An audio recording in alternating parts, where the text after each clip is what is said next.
Hi guys, sabihin ko. Good afternoon. Yon guys, pala dito. Ngayon ay Martes. Card giving nila kasi ay dito ng mga estudyante. Tapos meeting din po nila region, yung mga grade 12 ay meeting. Card giving tapos meeting. Yun, binilin sa akin ni region kanina na ano, mag-meeting daw ako kasi si region ay nasa OJT siya. So yun, hindi ko alam kung anong mauuna mamaya, meeting or ano, card giving. So yun, may mga ano na pala guys, may mga dumadating ng mga parent. Nakita ko dun sa loob ng mga compound dito sa school, madami na. Tapos pero dito guys ay ano pa lang, 1:20 PM. Pero sabi doon sa announcement ay 2 PM. Si Ricky siya lang kasi guys, nainip. Tinawagan ako, naiinip na daw siya. Yun, punta na daw ako dito. So yun si Kisaya. Yan ay, kumain ka na ba? Masarap yung ulam mo? Parang may lasang cinnamon. Lasang cinnamon? Lasang sili. May sili yun. So yun guys. So yun guys, yun lang.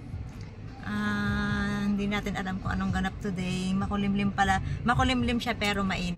Makulimlim pero alam mo yung pakaramdam na ano, mainit siya. Yan. Ito, yan. Yung tapat niyan guys ay ano yan, Camellia Homes. Yan sa kabilang bako. Tapos dito naman school. Yan, school yan. So, ayun lang guys. Update lang.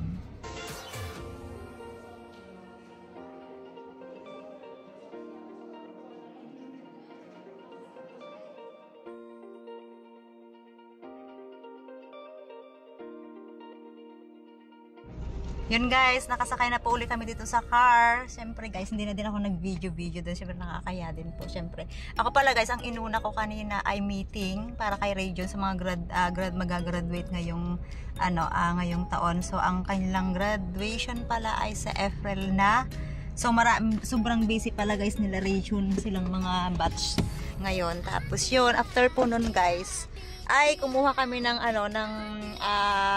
card nila Kisaya. So yung card naman ni Kisaya guys, yung mga grades niya ay okay naman siya lahat. So yun, nag-aaral ka ba? Halata bang nag-aaral ka? Hindi. So kay Region ay ganun din, okay din naman yung mga grades niya guys. So yun. So yun, uuwi na po kami. Okay ka na? Ano, satisfied ka sa grades mo? Ha? Isang na lang, isang itong mapa na ito. So yun, okay naman guys yung nakausap ko yung teacher. Okay naman si Region daw ay sobrang lambing. Malambing sa teacher siguro. Yan, malambing talaga yun guys si Region. Pagka hindi siya sa akin hindi siya moody. Bakit sa'yo laging galit? Bakit sa akin? Lagi siyang laging galit sa'yo. Yun din sinasabi sa akin ni Ricky Sia. Sabi, si Kuya lagi nang galit. Pero hindi naman lagi, mayroon siyang time na okay. Mayroon time moody. Na hindi. Moody. Sabi ni Kisaya, moody daw. Moody ba si Kuya? So yun guys, uuwi na tayo. Madami pala guys nakapark dun sa loob. Dito na kami nagpark sa labas. Yan. Pag nagpark mas okay kasi nga makakalabas ka agad tayo. Yun. Kasi pag nandun ka sa loob, meron doon sa harapan. Pero may nag-a-assist naman po doon sa loob. Kasi nga, pagka nagdami yung mga sasakyan, so yun, pag may lumalabas, yun, may nag-a-assist naman. So, uwi na tayo guys.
Kami pala guys ni Kisaya ay diretso ng bayan dahil si Kisaya nagyakag sa bayan kung pwede daw magmerienda.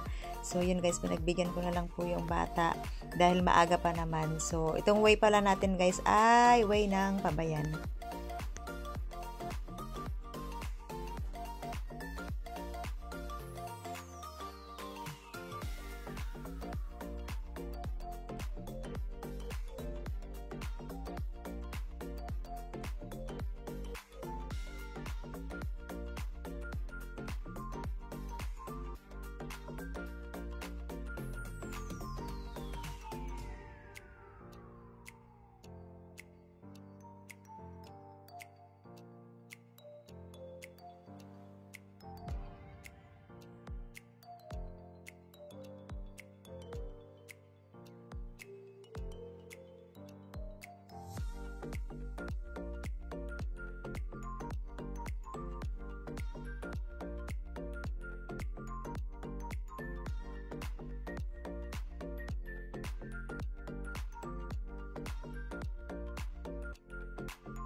Inaano nga yung seatbelt na eh.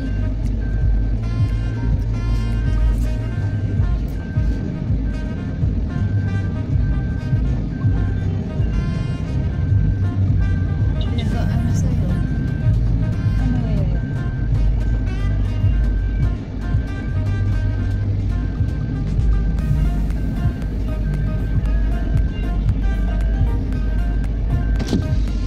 Ito ata ang aalis. Oo, abangan ko na lang. Oo, abangan ko na lang.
palang taga-Banao sa loob ng Baymall. Pero okay lang.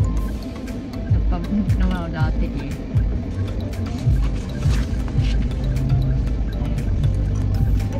Pabalik na din ko, baka picturean pa nila.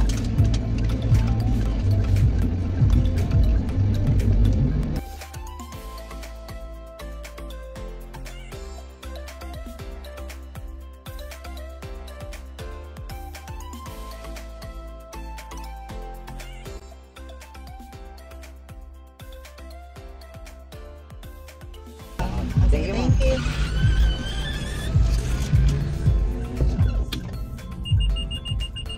Guys, dumiretso kami dito sa bayan kasi may bibilhin si Kisaya.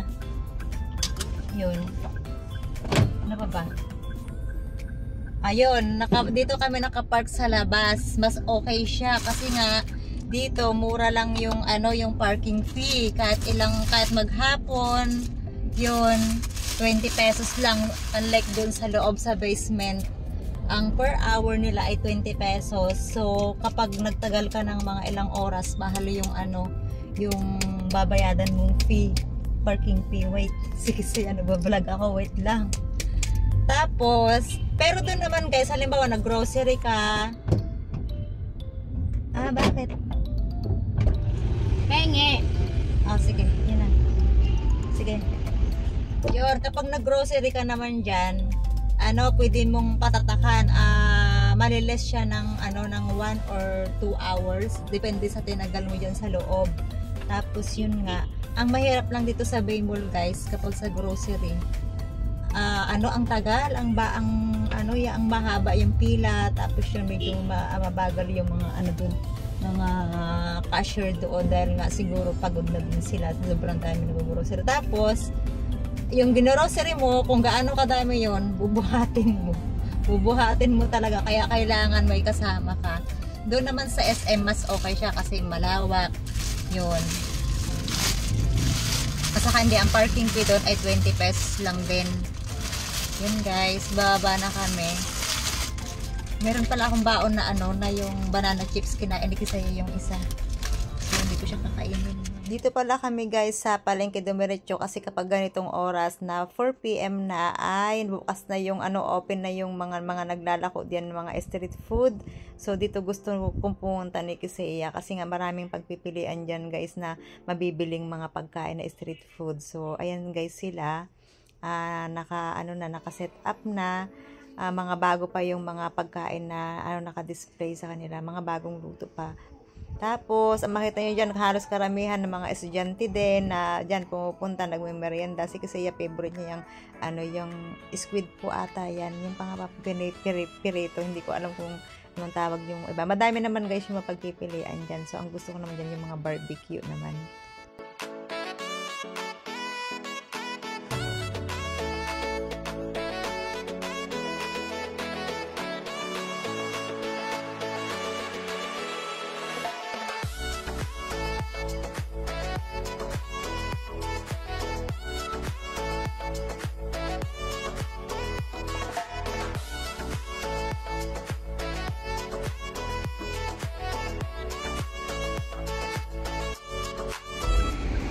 Guys, nandito na kami sa car. Kami pala ay pauwi na din. Dito ay 4:06 na ng hapon. Ayaw namin dito guys, ang tawag doon? Magpaabot na mga 6 PM. Kasi dito, kapag nagpaabot ka ng hanggang gabi, tapos paglabas mo, yung sasakyan, yung labas ng sasakyan, madami ng puti-puti. Yung tayo po sa mga kumakain, yung tae ng ibon. Kasi dito, pag mga ganong oras na mga 6 PM, madami ng ibon na anong tawag doon? Ayun guys, yung mga ibon, parang dito sa mga kable-kable natutulog, sobrang daming mga ibon sila. Hindi ko alam kung maya ba yun o anong klaseng ibon yun. So yun, dito tayo, super daming, hindi ko alam kung yan. Ayun guys, pauwi na tayo.